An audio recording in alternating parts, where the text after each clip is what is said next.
किस किस के साथ ऐसा होता था स्कूल में जब रीडिंग करवा रहे होते थे?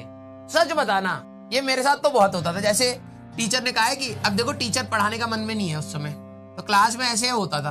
अब मैं तो भाई साहब मैथ्स में ऐसा खत्म, मेरे को रोज और कॉलम भी बोल तो लगता है ये भी तो रो होती है और ये भी जो आगे बैठे हुए ये भी रो है। क्योंकि हमारे पीटी टीचर ने एक बार ऐसे कंफ्यूज किया था ना, ये सवाल हमारे पीटी टीचर का था। मेरी मैथ्स खराब क्यों हुई उसका रीजन बता रहा हूँ मैं। जैसे हमारी क्लास में अगर आप देखोगे तो यहाँ पर क्या होता है, यहाँ टीचर का टेबल लगा होता है ना, और ऐसे चार वो है।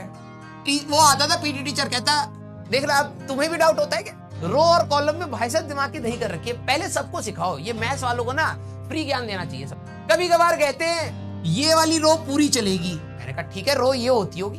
फिर कोई आते हैं फर्स्ट रो में बैठ जाइए। अभी कहना क्या चाहते हो तुम हैं? इसके चक्कर में पूरा मैट्रिक्स डिटरमिनेंट में दिमाग की दही हो गई।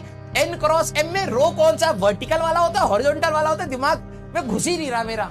भाई मेरे को ना अभी तक ये दिक्कत होती है, सीरियसली बता रहा हूँ। यही तो बोला जाता, अरे कॉलम वर्ड कोई बोलता ही नहीं है भाई। दिक्कत तो ये है ना, जब तक मैथ्स अपने हाई लेवल पर आई उससे पहले तो सभी लोगों ने मिलकर हमारे दिमाग में कीचड़ बना दी। कहते हैं फर्स्ट रो तो ये रो होती है, या ये कहते हैं ये पूरी रो खड़ी हो जाए। इसी के चक्कर में मैथ्स खराब हुई है। मैं अपने ऊपर नहीं लेता, मैं तो बहुत तेज इंसान हूं। अगर मेरी खराब होनी होती तो फिजिक्स भी होती, क्यों नहीं हुई भाई? एक तो ये नौटंकी अलग चल रही होती थी, और दूसरी चीज जब टीचर कहता था रीडिंग करो तो ऐसे बच्चे बैठे हुए तुम्हें इससे फर्क नहीं पड़ रहा दूसरा क्या पढ़ रहा है, चैप्टर में क्या हो रहा है। तुम यहाँ पर करते थे, अच्छा यहाँ पर एक पैराग्राफ लिखा है, यहाँ एक छोटा पैराग्राफ लिखा है, यहाँ एक बड़ा पैराग्राफ लिखा है। तुम गिनते थे, मैं तो यहाँ बैठा हूँ 1 2 3 बड़ा पैराग्राफ आएगा मेरे पास। तो बेइज्जती ना हो जाए रीडिंग करते समय, तुम क्या करते थे? तुम इसमें पहले रीडिंग करना स्टार्ट कर देते थे कि भाई पहले से प्रैक्टिस कर लेता हूं कहीं वर्ड में मैं अटक जाऊं और बेइज्जती हो जाए क्लास में। तो तुम क्या करते थे कि तुम इनको हर में गया चैप्टर राम श्याम से क्या बोल रहा है, हमें फर्क नहीं पड़ा, हमें अपनी इज्जत बचानी, ये बड़ा वाला पैराग्राफ हमारे ऊपर आया। सब गिन रहे हो, माय गॉड बड़ा वाला पैराग्राफ मेरे पास आएगा। उसमें कोई अगर टफ वर्ड आ गया, जबान अपने आप ना ऐठन आने लगती थी उसमें। तुम कहते थे अरे बोल काहे नहीं पा रहे इस वर्ड को। तुम इतनी टेंशन में आ जाते थे, पसीना निकलने लगता है। तुम कहते ओ माय गॉड अब कैसे होगा ये, ठीक है यस वो डर। और कई बार तुम्हारी बारी भी आ जाती है, तुम अपना पैराग्राफ ही रीड कर रहे होते हो, टीचर कहता है यू स्टैंड अप तुम्हें पता ही नहीं है, तुम अपना खोए पड़े। ये होता है इमेज कॉन्शियस।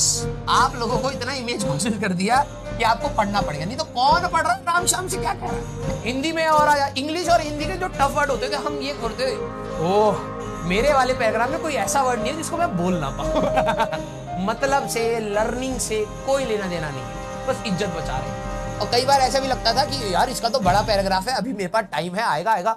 और वो बंदा इतना सटक से पढ़ देता था, जल्दी आ जाता। फिर ऐसा लगता था भाई ऐसी एग्जाम में, वो टेस्ट में भी होता था, टीचर लाइन से खड़ा कर करके सवाल पूछ रहा है, तुम कह रहे हो भाई बस 5 मिनट बचे हुए हैं, बस 5 मिनट, और अगर ये 5 मिनट हो गए घंटी बज जाएगी और मेरी बारी नहीं आएगी।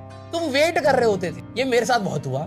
और जो खुशी होती थी ना भाई, अगर बेल बज गई, तुम्हारा जस्ट लास्ट नंबर था, जो खुशी होती थी उसका तो भाई कोई लेवल ही नहीं है। क्या है 80 में रैंक लाना है पिटाई से बचे हम अभी। इसके लिए आपको क्या करना पड़ेगा, हर चैप्टर में 70% या 60% ही पढ़ना पड़ेगा।